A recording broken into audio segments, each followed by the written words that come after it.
Welcome to the audiobook for Venus and Her Lover, Transforming Myth, Sexuality, and Ourselves.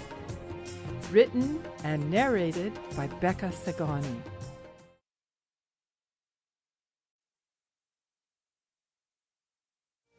Venus and Her Lover, Transforming Myth, Sexuality, and Ourselves. Hawaii, Element of Fire. Chapter 25, Between Trapezes on Pele's Island.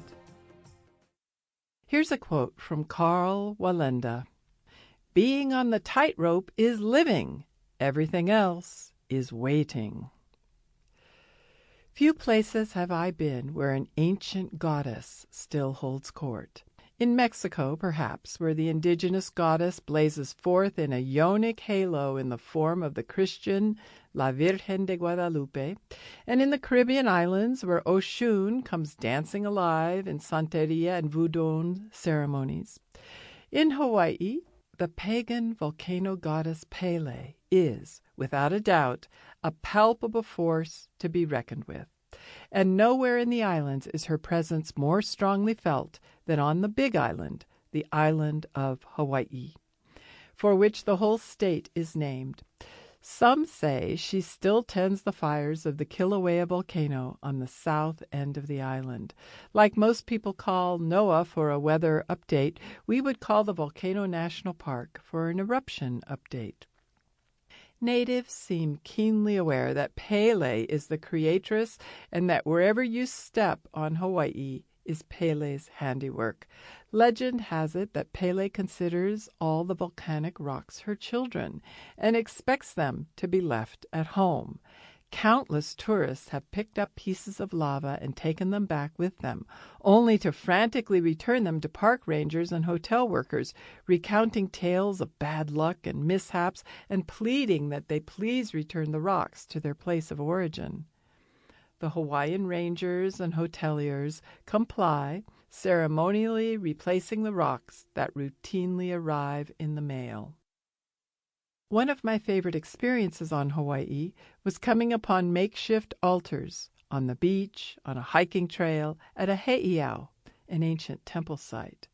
Coral and lava rocks arranged geometrically with a plumeria blossom in the middle, a lei of orchids with a bottle of gin, leaves stuck in the ground around an unusual stone. I understood and honored these shrines, and often built my own while chanting my personal prayers. These places would be considered strong in mana, which is a Pacific Islander concept of spiritual power. The authority of the kahunas, masters of their craft, in this case spirituality and sorcery, is based on the mana they hold. Places, people, and animals can build up as well as lose mana, which can be directed toward healing and manifestation. Interestingly, it was believed that the two main paths to acquiring mana were through the righteous and courageous actions of the warrior or the irresistible sexual actions of the lover. Ancient Hawaiians, by indigenous necessity, loved and lived connected with the land. Aloha aina, loving the land, was their code of ethics. They felt an authentic kinship with the natural world, believing that plants and animals had consciousness and that humans were descended, via evolution, from a coral polyp, according to the Kumulipo creation chant. So their ancestral spirits lived within the earth, sea, and cosmos. Even today, the state motto says, "Ua mauke'ea o ka'aina I kapono."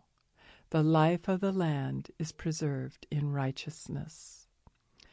Within a month of arriving on the Big Island, James and I traveled south to hike into the lava fields, where we burned a giclée print of Pele and the Prince, our own artistic offering to the goddess.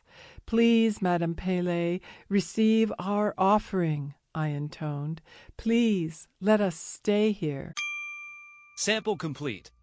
Ready to continue?